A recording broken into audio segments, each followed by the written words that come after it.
Hi hello ನಮಸ್ಕಾರ. ನೀವು ನೋಡ್ತಾ ಇದ್ದೀರಾ ನ್ಯೂಸ್ 18 ಡಿಜಿಟಲ್ ಕಾಂಟೆಂಟ್. ನಾನು ನವಿತಾ ಅಜಯ್. ಇವತ್ತಿನ ಡಿಜಿಟಲ್ ಕಾಂಟೆಂಟ್ ಅಲ್ಲಿ ರೈತರಿಗೆ ಒಂದು ಶುಭ ಸುದ್ದಿ ಇದೆ. ಅದರಲ್ಲೂ ಕೂಡ ಪ್ರಧಾನಿ ನರೇಂದ್ರ ಮೋದಿ ನೇತೃತ್ವದ ಕೇಂದ್ರ ಸರ್ಕಾರ ನಮ್ಮ ಇಡೀ ದೇಶದ ರೈತರಿಗೆ ಒಂದು ಶುಭ ಸುದ್ದಿ ಕೊಟ್ಟಿದೆ. ಆ ಶುಭ ಸುದ್ದಿ ಏನು ಅಂತ ನೀವು ಅಂದ್ಕೊಳ್ಬಹುದು. ಎಸ್, ಈಗಾಗಲೇ ಈ ಒಂದು ನಿರ್ಧಾರ ಕೋಟ್ಯಾಂತರ ರೈತರಿಗೆ ಒಂದು ಒಳ್ಳೆಯ ವಿಚಾರ ಅಂತಾನೆ ಹೇಳಬಹುದು. ಅದೇನಪ್ಪಾ ಅಂತ ಹೇಳಿದ್ರೆ, ಈಗಾಗಲೇ ಪಿಎಂ ಕಿಸಾನ್ ಸಮ್ಮಾನ ನಿಧಿ ಯೋಜನೆ ಏನಿದೆ, ಈ ಒಂದು ಯೋಜನೆಯನ್ನ ಮುಂದಿನ 5 ವರ್ಷಗಳ ಕಾಲ ಮುಂದುವರಿಸುವಂತಹ ಒಂದು ನಿರ್ಧಾರವನ್ನ ತೆಗೆದುಕೊಳ್ಳಲಾಗಿದೆ. ಆ ಒಂದು ನಿರ್ಧಾರವನ್ನ ಸಚಿವ ಸಂಪುಟ ತೆಗೆದುಕೊಂಡಿದ್ದು, ಅದರ ಮಾಹಿತಿಯನ್ನ ಕೂಡ ಈಗಾಗಲೇ ಸಚಿವರಾಗಿರುವ ಅಶ್ವಿನಿ ವೈಷ್ಣವ್ ಅವರು ಕೊಟ್ಟಿದ್ದಾರೆ. ಹಾಗಾದ್ರೆ ಈ ಯೋಜನೆ ಯಾಕೆ ಮುಂದುವರಿಸಲಾಯಿತು ಅಂತ ಹೇಳಿದ್ರೆ, ಈಗಾಗಲೇ ಅನೇಕ ರೈತರಿಗೆ ಆತಂಕ ಕೂಡ ಇತ್ತು. ಈ ಯೋಜನೆ ನಿಲ್ಲುತ್ತೆ ಏನು, 23ನೇ ಕಂತಿನಲ್ಲಿ ನೇರ ಡಿಬಿಟಿ ಮೂಲಕ ಹಣ ಸಂದಾಯ ಆಗಿದೆ, 24ನೇ ಕಂತಿನ ಹಣ ಬರುತ್ತಾ ಇಲ್ವಾ ಅನ್ನುವಂತಹ ಪ್ರಶ್ನೆ ಕೂಡ ಇತ್ತು. ಇಂತಹ ಸಂದರ್ಭದಲ್ಲಿ ರೈತರಿಗೆ ಕೇಂದ್ರ ಸರ್ಕಾರ ಶುಭ ಸುದ್ದಿಯನ್ನು ಕೊಟ್ಟಿರುವುದಂತ ಹೇಳಿದ್ರೆ, 5 ವರ್ಷಗಳ ಕಾಲ ಇನ್ನು ಮುಂದೆಯೂ ಕೂಡ ಈ ಒಂದು ಯೋಜನೆ ಮೂಲಕ ಹಣವನ್ನ ನಿಮ್ಮ ಅಕೌಂಟ್ಗೆ ಸಂದಾಯ ಮಾಡಲಾಗುತ್ತೆ ಅಂತ ಹೇಳಿ ಈಗಾಗಲೇ ಇದಕ್ಕೋಸ್ಕರ 3.15 ಲಕ್ಷ ಕೋಟಿ ರೂಪಾಯಿಯನ್ನ ಕೂಡ ಅನುದಾನವನ್ನ ಮೀಸಲಿರಿಸಲಾಗಿದೆ. ಭಾರಿ ಹಣವನ್ನ ಇದಕ್ಕೋಸ್ಕರ ಮೀಸಲಿರಿಸಲಾಗಿದೆ. ಅಷ್ಟು ಮಾತ್ರ ಅಲ್ಲ, ಮತ್ತೊಂದು ಯೋಜನೆ ಅಂತ ಹೇಳಿದ್ರೆ ಪಿಎಂ ಕಿಸಾನ್ ಸಮ್ಮಾನ ನಿಧಿಯ ಈ ಯೋಜನೆಯಲ್ಲಿ 24ನೇ ಕಂತಿನ ಹಣವನ್ನ ಹಾಕ್ತಾರಾ ಇಲ್ವಾ ಅನ್ನುವಂತಹ ಪ್ರಶ್ನೆಗಿಂತ ಜಾಸ್ತಿಯಾಗಿ ಯಾವಾಗ ಹಾಕ್ತಾರೆ ಅನ್ನುವಂತಹ ಒಂದು ಕುತೂಹಲ ಕೂಡ ನಮ್ಮ ರೈತರಿಗಿದೆ. ಅದಕ್ಕೂ ಕೂಡ ಉತ್ತರ ಸಿಗ್ತಾ ಇದೆ.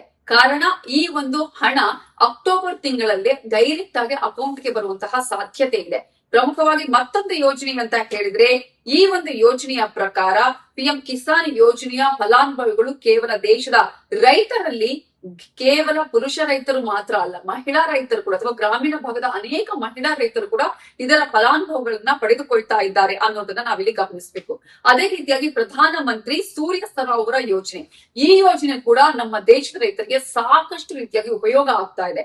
ಈ ಒಂದು ಯೋಜನೆಯ ಫಲಾನುಭವಿಗಳು ನಮ್ಮ ರೈತರು ಆಗಿರೋದ್ರಿಂದ ಈ ಯೋಜನೆಯನ್ನ ಕೂಡ ಮುಂದಿನ 4-5 ವರ್ಷಗಳ ಕಾಲ ಮುಂದುವರಿಸುವಂತಹ ಒಂದು ನಿರ್ಧಾರವನ್ನ ತೆಗೆದುಕೊಳ್ಳಲಾಗಿದೆ. ಅದಕ್ಕೂ ಕೂಡ ಹಣವನ್ನ ಮೀಸಲಿಡಲಾಗಿದೆ. ಭಾರಿ ಹಣವನ್ನ ಇದಕ್ಕೋಸ್ಕರ ಮೀಸಲಿಡಲಾಗಿದೆ. ಈ ಮೂಲಕ ರೈತರ ಒಂದು ಆತಂಕ ಇತ್ತು, ಈ ಯೋಜನೆ ನಿಲ್ಲುತ್ತೇನೋ, ನಮ್ಮ ಅಕೌಂಟ್ಗೆ ಹಣ ಬರುತ್ತೋ ಇಲ್ವೋ ಅಂತ ಹೇಳಿದ್ರೆ, ಈ ಹಣದಿಂದನೇ ಅನೇಕ ರೈತರು ಸಾಕಷ್ಟು ರೀತಿಯಾಗಿ ಬೆಳೆಯನ್ನ ಬೆಳೆಯುವಂತದ್ದು, ಅದರಿಂದ ಉಪಯೋಗವನ್ನ ಪಟ್ಟುಕೊಂಡವರು ಕೂಡ ಇದ್ರು. ಇಂತಹ ಸಂದರ್ಭದಲ್ಲಿ ಈ ಒಂದು ಹಣ ನೇರವಾಗಿ ಅಕೌಂಟ್ಗೆ ಬರುವಂತಹ ಒಂದು ಯೋಜನೆಯಾಗಿದೆ. ಅದರಲ್ಲೂ ಕೂಡ ಪಿಎಂ ಕಿಸಾನ್ ಸಮ್ಮಾನ್ ನಿಧಿ ಯೋಜನೆ ನೇರವಾಗಿ ರೈತರ ಅಕೌಂಟ್ಗೆ ಹಣವನ್ನ ಬರ್ತಿದೆ. ಇದರ ಮೂಲಕ ನಾವು ಒಂದು ಲೆಕ್ಕಾಚಾರವನ್ನು ಗಮನಿಸಿದ್ರೆ, 24ನೇ ಕಂತು ಬಾಕಿ ಇತ್ತು. ಆ 24ನೇ ಕಂತು ಕೂಡ ಅಕ್ಟೋಬರ್ ಅಲ್ಲಿ ಬರುವಂತಹ ಚಾನ್ಸಸ್ ಇದೆ. ಇಲ್ಲಿವರೆಗೂ 4.47 ಲಕ್ಷ ಕೋಟಿ ರೂಪಾಯಿಗಳನ್ನ 23 ಕಂತುಗಳ ಮೂಲಕ ನೇರವಾಗಿ ರೈತರ ಅಕೌಂಟ್ಗೆ ಹಾಕಲಾಗಿದೆ. 24ನೆಯ ಕಂತನ್ನ ನಾವು ಗಮನಿಸೋದ್ರೆ 9.49 ಕೋಟಿಗೂ ಹೆಚ್ಚು ರೈತರು 23ನೇ ಕಂತಿನ ಲಾಭವನ್ನ ಪಡ್ಕೊಂಡಿದ್ದಾರೆ. ಹಾಗಾಗಿ 24ನೇ ಕಂತಿನ ಹಣ ಅಕ್ಟೋಬರ್ ತಿಂಗಳಲ್ಲಿ ಬರುವುದು ಮಾತ್ರ ಅಲ್ಲ, ಈ ಒಂದು ಕಿಸಾನ್ ಸಮ್ಮಾನ್ ನಿಧಿ ಯೋಜನೆ ಏನಿದೆ, ಈ ಯೋಜನೆ ಮುಂದಿನ 4 ವರ್ಷಗಳವರೆಗೂ ಕೂಡ ಕಂಟಿನ್ಯೂ ಆಗುತ್ತೆ. ನಿಮ್ಮ ಅಕೌಂಟ್ಗೆ ಹಣ ಬರುತ್ತೆ. ಹಣ ಬರುತ್ತೋ ಇಲ್ವೋ ಮಂತ್ಲಿ ಅನ್ನುವಂತಹ ಏನ್ ಯೋಜನೆ ಇತ್ತಲ್ಲ, ಆ ಯೋಜನೆಯಿಂದ ರೈತರು ಇನ್ನು ಮುಂದೆ ಚಿಂತೆಯಿಂದ ಪಾರಾಗಬಹುದು ಅಂತಾನೆ ಹೇಳ್ಬೋದು. ಈ ಮೂಲಕ ಕೇಂದ್ರ ಸರ್ಕಾರ ರೈತರಿಗೆ ಅತಿ ದೊಡ್ಡ ಶುಭ ಸುದ್ದಿಯನ್ನ, ಖುಷಿ ಸುದ್ದಿಯನ್ನ ಕೊಟ್ಟಿದೆ ಅನ್ನೋದನ್ನ ನಾವಿಲ್ಲಿ ಗಮನಿಸಬೇಕಾಗತ್ತೆ. ನಿರ್ಭೀತ, ನಿಷ್ಪಕ್ಷಪಾತ, ವಿಶ್ವಾಸಾರ್ಹ ಸುದ್ದಿಗಳಿಗೆ ಹೆಸರಾಗಿರುವ ನ್ಯೂಸ್ 18 ಕನ್ನಡ ಈಗ ಆಪ್ನಲ್ಲೂ ಲಭ್ಯವಿದೆ.